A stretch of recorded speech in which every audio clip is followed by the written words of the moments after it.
Welcome everybody to another episode of Let's Make Dinner, your audio library of amazing dinner recipes you can always get on the table.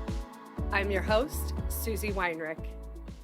What's good, everybody? So if you're listening to this episode in real time, then it's either back to school day or it's back to school time for you. For us, our kids went back to school on Wednesday, and the house has been very, very quiet ever since. So now that we're getting back into the rhythm of schedules and running to soccer practice and swim practice and basketball practice and all of the things, dinner time gets the shaft, basically. So what we need now, and I think you're the same if you've got kids, you need easy, quick recipes that are still delicious and nutritious for your family.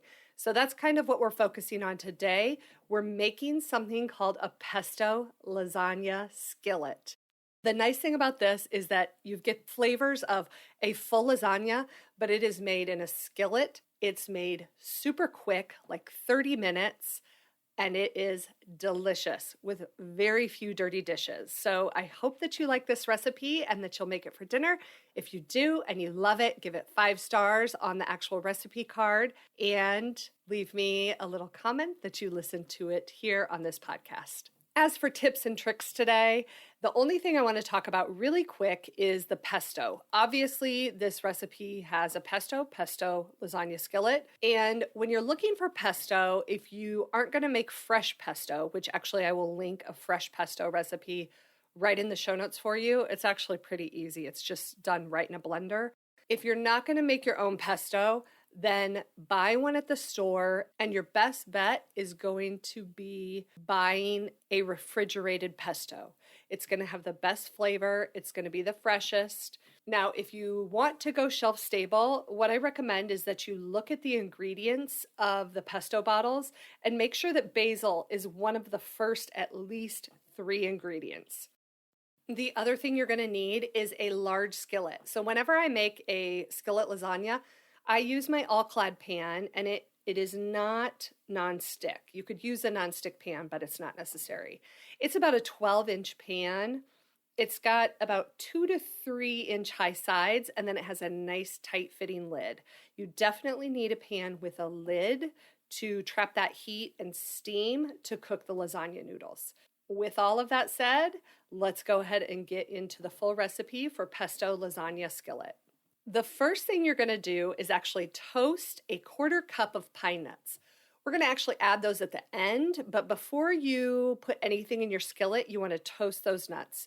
So take that large skillet, put it over low heat, pop a 1/4 cup of pine nuts, and just roll them around in the pan until they start to brown, not burn, just brown, and they'll start to smell really nutty. They actually, to me, when pine nuts start to toast, they smell like bacon. Take them out of the pan and just set them aside in a little bowl. We'll use those later. Now set that empty skillet back over medium heat, and you're going to cook and crumble 1 pound of Italian sausage. You can use hot, mild, sweet, whatever bulk Italian sausage you want. Go ahead and use that. Now after that's browned and nice and crumbled up, you're going to drain any excess grease from the pan. Now to that, you're going to add a 1/2 cup of chopped onions, 2 chopped garlic cloves, 1 teaspoon of dried oregano, and a 1/4 teaspoon of kosher salt to the pan. Saute that around for about 4 to 5 minutes. Now it's time to get things going. You're going to need to add 1 3/4 cup of water, a 15-ounce can of diced tomatoes that has been drained, and then about 6 to 7 ounces of the pesto to the pan. You're going to give that a really good stir and then bring it to a boil over medium-high heat. As soon as that starts boiling, you're going to take 8 to 10 lasagna noodles and break them up into 1 or 2 inch pieces and start nestling them down into that hot liquid. Now for the lasagna noodles, you can use either oven-ready noodles or you can use traditional noodles. Both work. But what I'll say is that I usually prefer the traditional noodles because they're just a little bit thicker and heartier than the oven-ready ones. After you have all of the lasagna noodle pieces nestled down into that liquid, you're going to lower the heat to low and you're going to pop that lid on the pan and cook for 12 minutes. After that 12 minutes, you're going to open that pan back up and you're going to take a half a cup of ricotta and you're going to just dot spoonfuls all over the top of the lasagna, and then you can kind of shimmy them down into the sauce. Then top that with about 4 ounces of shredded mozzarella all over the top. You'll pop that lid back on and cook for an additional 10 minutes. After that 10 minutes, you remove the lid, remove that pan from the heat, and just let it sit for about 5 minutes.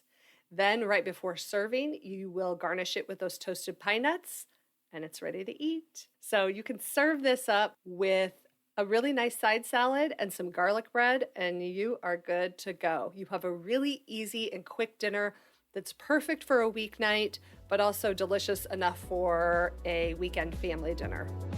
As always, I will link this full recipe for you in the show notes so that you can take a look at it, you can print it, you can pin it to save the recipe, and hopefully make it for dinner.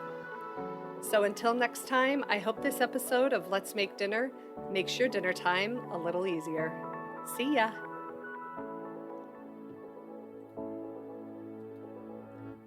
All right, now it's time for your weekly double dip.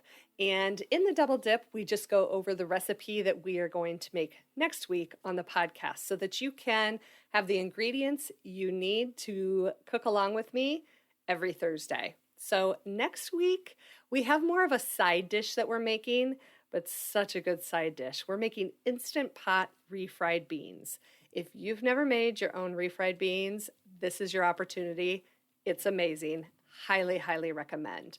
You don't need much to make them, so let me tell you what you're going to need to grab.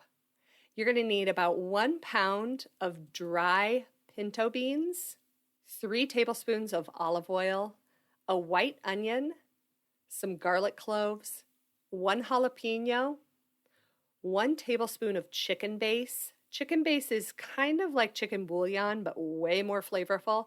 You can find it in the soup aisle by the bouillon, but it usually comes in a tub or a jar, and we like the Better Than Bouillon brand. From your spice cabinet, you're going to need cumin, onion powder, and kosher salt, and a bay leaf. You need 4 cups of chicken broth, some water, and then a fresh lime. And then, of course, you'll need an Instant Pot. So if you plan to make this, it goes great with any kind of Mexican dinner. Enchiladas, burritos, tacos, quesadillas, any kind of Mexican dinner where you would serve rice and beans on the side. I hope you'll join me next week to make these Instant Pot refried beans.